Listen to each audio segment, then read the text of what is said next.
కర్త కర్మ క్రియ అన్నీ కూడా రఘుబాయ్ సాబే. ఎందుకంటే ఇంతమందిని కూర్చోబెట్టాలంటే దాని వెనుక ఎంతో ఓపిక ఉండాలా, ఎంతో సహనము, ఎంతో కృషి ఉంటే కానీ ఇంతమందిని ఒక దగ్గర ఏకాగ్రతం చేయలేము. ఇలాంటి మహానుభావుని జయంతి జరుపుకోకపోతే ఇలాంటి జయంతిని మనం జరుపుకుంటాం. మన ఇంట్లో మన పిల్లలు పుడతారో, వాళ్ళు ఏమవుతారో, ఏం చేస్తారో, వాళ్ళ భవిష్యత్తు ఎట్లుంటుందో తెలియదు, కానీ వాళ్ళ బర్త్డేను ఘనంగా జరుపుకుంటాం.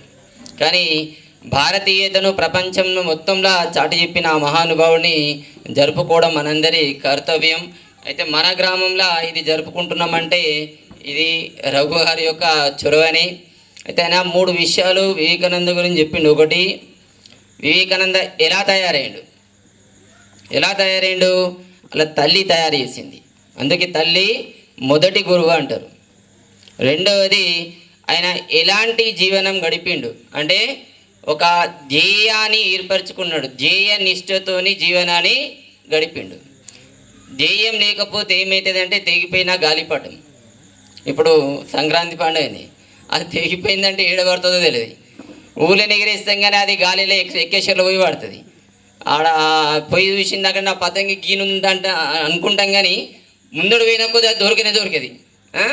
అట్లా తెగిపోయిన గాలిపటంలాగా మన జీవనం ఉండద్దు అనేది కూడా ఒకటి ధ్యేయం, మనకు ఒక టార్గెట్ ఉండాలి, ఒక లక్ష్యం ఉండాలని తెలియసిండు వివేకానందకు.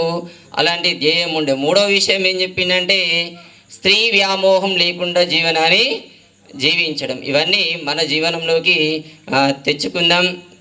ఇంకా ఇంకొక విషయం ఏంటంటే రఘు గారికి గొప్ప విషయం, అది రఘు గారికి ఆ అరుదైన గౌరవం లభించింది. అని మేమేమనుకుంటున్నామంటే మా గ్రామం అంతటికి కూడా, మా గ్రామస్తులందరికీ కూడా గౌరవం లభించినట్లుగానే మేము భావిస్తున్నాం. ఇలాంటి ఉన్నత శిఖరాలు మీ జీవనంలో మరిన్ని సాధించాలని కోరుకుంటున్నాం. ఇక ఒక విషయం ఇక్కడ చెప్పకూడదేమో కానీ ఆ సందర్భం వచ్చింది అని చెప్తున్నా. ఏంటంటే స్వామి వివేకానంద చికాగో సర్వమత సమ్మేళనంలో పాల్గొన్నట్టే ఆయన ఎలాంటి భారతీయతను ప్రపంచానికి చాటి చెప్పారో అలాంటి భారతీయతనే మేము ఏ దారిలో అయితే ఉన్నామంటే మేము స్వాధ్యాయ పరివారం. అందులో ఉన్న భారతదేశం నుంచి ఇప్పటి వరకు 3 వ్యక్తులు ఈ సర్వమిత సమ్మేళనంలో పాల్గొన్నారు. అందులో 2వ వ్యక్తి పూజనీయ పాండురంగ శాస్త్రి అటావాలి దాదాజీ గారు. 3వ వ్యక్తి అలా కూతురు పూజనీయ దీదీజీ గారు. వివేకానంద గారు ఎలాంటి మా సమ్మేళనంలో పాల్గొన్నారు, వీళ్ళిద్దరు కూడా అక్కడనే అదే సమ్మేళనంలో పాల్గొని మన భారతీయత గురించి గొప్పగా చాటి చెప్పడం జరిగింది. అయితే మనిషి మారాలి అంటే అతనికి కొంత ఒక మార్గదర్శనం కావాలి. ఇప్పుడు వివేకానంద గొప్ప వ్యక్తి, ఆయన ఎలా జీవించుండే, ఆయన జీవనాన్ని అధ్యయనం చేయాలా. ఇంకోటి, ఆయన జీవనం వెనుక ఏముందంటే ఒక ఆధ్యాత్మికత ఉంది. ఆధ్యాత్మికత ఉంటే మనిషి జీవనం అతనిలాగా మారుతుంది. అది కొంత మనకు రూల్స్ అండ్ రెగ్యులేషన్స్ని నేర్పిస్తుంది. కాబట్టి ఆధ్యాత్మికతను మనం కొంతవరకు అధ్యయనం చేసే ప్రయత్నం చేద్దాం. 2వ విషయము, రఘు గారు చెప్పిన మొదటి పాయింట్, పిల్లలు మంచిగా కావాలంటే తల్లిదండ్రులు చాలా మంచి వాళ్ళను చూసుకోవాలా. ఫస్ట్ ప్రయారిటీ పిల్లలకి ఇవ్వాలి.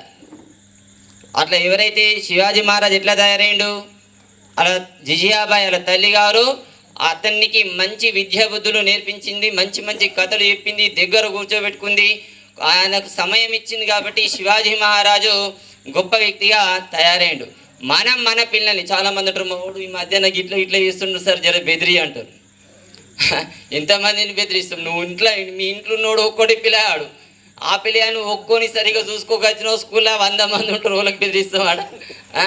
కాబట్టి మన ఇంట్లో మనకి ఏదన్నా పెద్ద సంపద ఉందంటే మన పిల్లలే, పెద్ద ఆస్తి ఏదన్నా ఉందంటే మన పిల్లలే. వాళ్ళ దగ్గర ప్రతిరోజు కనీసం ఒక రోజన్నా ఒక ప్రతిరోజు అర్ధగంట వాళ్ళ దగ్గర కూర్చుందాం, వాళ్ళ మాటలు విందాం, వాళ్ళ అభిప్రాయాలను విందాం, వాళ్ళతో కలిసి తిందాం, వాళ్ళతోని ముచ్చటిద్దాం, మాట్లాడదాం. అప్పుడే పిల్లలు మనం చెప్పింది వినడానికి సిద్ధంగా ఉంటారు. కాబట్టి భారతదేశంలో జనాభా బాగా ఉంది, మానవ వనరులే భారతదేశం యొక్క సంపద. ఈ మానవ వనరులు ప్రతి ఇంట్లో ఉంటారు పిల్లలు.